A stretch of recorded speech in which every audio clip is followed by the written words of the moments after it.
Hi friend इस video के अंदर मैं आपको एमआरआई ब्रेन की फाइंडिंग बताने जा रहा हूँ, तो प्लीज़ मेरी वीडियो को एंड तक देखिए। तो हमने एक केस किया था एमआरआई ब्रेन विद कंट्रास्ट, तो अभी मैं आपके सामने वो केस ओपन करके दिखा रहा हूँ, तो उसमें कुछ फाइंडिंग आ रही है। तो सबसे पहले जब भी आप एमआरआई ब्रेन का केस देखेंगे ना, तो ब्रेन के केस के साथ साथ आपको ब्रेन की फाइंडिंग देखना बहुत ज़रूरी होता है। तो ये सबसे पहले मैं फ्लेयर सीक्वेंस ओपन कर रहा हूँ। ये फ्लेयर सीक्वेंस है। फ्लेयर में आपको दिख रहा होगा कि फ्लेयर के अंदर यहाँ पे देखो, ये पेशेंट का पोस्ट ऑपरेटिव केस है। ये सर्जिकल कैविटी है, सीएसएफ की तरह इंटेंसिटी है। जो सीएसएफ आपका वेंट्रिकल्स के अंदर है ना, वैसे ही सीएसएफ की इंटेंसिटी आपको ये दिख रही है। तो यहाँ पे पेशेंट का ट्यूमर्स था, उसको ऑपरेट किया है। तो ये सर्जिकल जो कैविटी है ये कम्युनिकेट कर रही है हमारे हॉस्पिटल हॉर्न से, ये पीछे lateral horn of lateral ventricles से।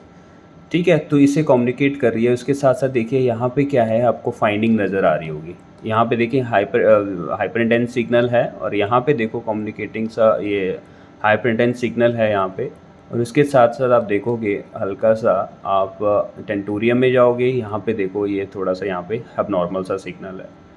ठीक है, तो ये फाइंडिंग्स है, पेशेंट के ब्रेन के अंदर फाइंडिंग है। और इसके अलावा ये छोटी छोटी हाइपर इंटेंसिटी आपको दिख रही है ना, ये इश्चेमिक चेंजेस है पेशेंट का एज ज़्यादा है, अबव 60 ईयर ऑफ एज है पेशेंट का। तो ये फाइंडिंग्स है। तो आप फ्लेयर में आइडेंटिफाई करो कि फ्लेयर में कहाँ पे क्या फाइंडिंग आ रही है। ठीक है, तो ये फ्लेयर सीक्वेंस है। फ्लेयर के बाद फिर आप T2 वेटेड को देखो। T2 वेटेड को देखो। T2 वेटेड सीक्वेंस ओपन कर रहा हूँ, तो T2 वेटेड में भी ये सिग्नल आपका देखो इमेज की तरह आइसो इंटेंस सिग्नल आ रहा है। हल्का सा हाइपर है, बट ये देखो थोड़ा सा इंटेंसिटी इसकी चेंजेस है। ये भी आपका हल्का सा यहाँ पे हाइपर इंटेंस सिग्नल शो हो रहा है। और यहाँ पे देखो जो CSF की तरह सिग्नल है, जो T2 वेटेड में CSF हाइपर दिखता है ना, तो कैविटी भी क्या यहाँ पर हाइपर दिख रही है।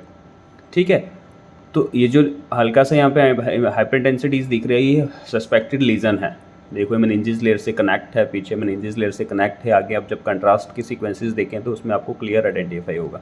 सेम आपका यहाँ पे देखो पीछे टेंटोरियल, राइट टेंटोरियल एरियाज में, यहाँ पे देखो ये सिग्नल अब नॉर्मल सिग्नल है। तो ये पेशेंट के ब्रेन के अंदर कुछ फाइंडिंग्स आ रही है। इसके अलावा पेशेंट का ब्रेन है एकदम ठीक है। और पोस्ट ऑपरेटिव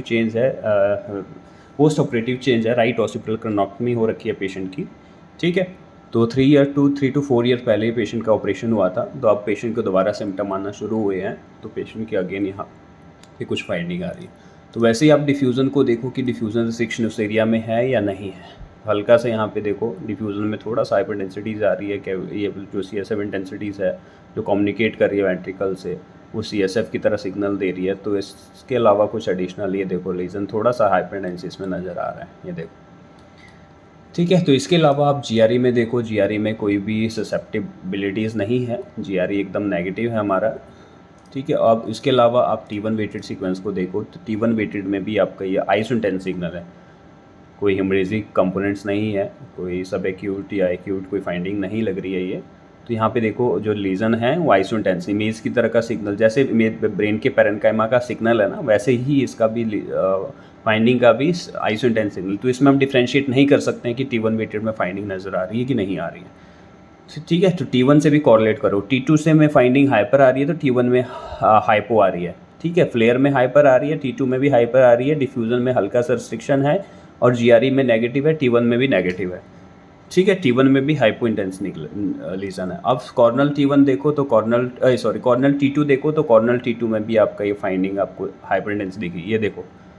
ठीक है, ये देखो यहाँ पे मल्टीपल 3 लीजन है जो आपके फर्दर कंट्रास्ट में पता चलेगा। तो ये मल्टीपल लीजन आपको कैसे देखने हैं, जब भी आप कंट्रास्ट करेंगे। तो इसके अलावा आप सैस को देखो। सैस में भी आप देखोगे इस एरिया में राइट साइड में हल्का सा ही टेंटोरियल रीजन है आपका, जो पीछे जो हमारा ये लोब होता है पीछे, तो इस लोब और सेरिबेलम को डिवाइड करने के रीजन को आप टेंटोरियम लाइन कहते हैं, टेंटोरियम पोर्शंस कहते हैं।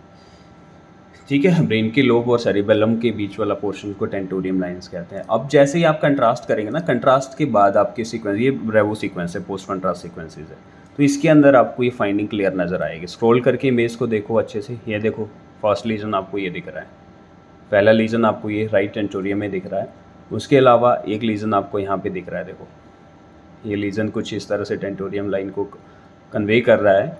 तो ये लीजन यहाँ पे नज़र आ रहा है। ठीक है, तो इसमें मल्टीपल 3 लीजन आपको नज़र आ रहे हैं। एक लीजन यहाँ पे दिख रहा है, देखो ये मल्टीपल लीजन, और ये लीजन ना मेनिंजेस लेयर से कनेक्ट है पीछे, ब्रेन के मेनिंजेस लेयर से ये लीजन कनेक्ट है, तो इसलिए हमने इसको डायग्नोज बनाया था मेनिंजियोमा। तो ये मेनिंजियोमा का केस है, पुराना भी पोस्ट ऑपरेटिव मेनिंजियोमा है, और पेशेंट को अगेन यहाँ पे क्या है, मेनिंजियोमा ट्यूमर बन गया है। देखो ये देखो ब्रेन के मेनिंजेस से कनेक्ट है, तो इसको हम कहते हैं मेनिंजियोमा। ठीक है, तो ये 3 lobulated extracellular lesions in which appears to dural based and right anterior region showing a vivid homogeneity post contrast enhancement and suggested of meningioma is described। तो ये आपको बहुत अच्छे से रूल आउट करना है कि मेनिंजियोमा आपको कैसे रूल आउट कर सकना है। 3 तरह के मल्टीपल लीजन इसमें दिखाई दे रही है, और इसकी हाइपरडेंसिटी भी आपको अच्छी तरह से दिखाई दे रही है। तो ये आपका बिल्कुल मेनिंजेस लेयर से कनेक्ट है, इसलिए हमने इसको मेनिंजियोमा बोला है।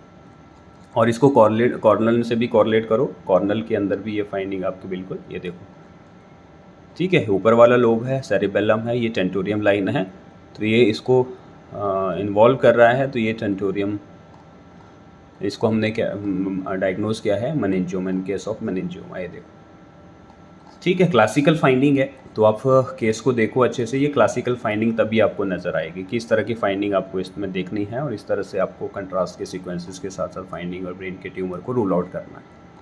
ठीक है, वैसे ही या फिर आप सैज को भी देख सकते हो, सैज में भी पीछे आप देखोगे तो ये पूरा ट्यूमर है पेशेंट को, देखो ठीक है। तो इस तरह से हम फाइंडिंग को क्लियर करते हैं, इस तरह से हम फाइंडिंग को देख सकते हैं कि पेशेंट की जो ब्रेन के अंदर फाइंडिंग आ रही है, ये मेनिंजियोमा ट्यूमर है पेशेंट को। ठीक है, तो ये तो बेसिक सा क्लासिकल फाइंडिंग मैंने आपके सामने एक वीडियो में शेयर किया। अगर आपको वीडियो अच्छी लगे तो प्लीज़ मेरे वीडियो को लाइक और शेयर कीजिए। मैं ऐसे ही आपको बेसिक सी क्लासिक सी फाइंडिंग्स आपको इस वीडियो के अंदर अपडेट देता रहूँगा। Thank you very much.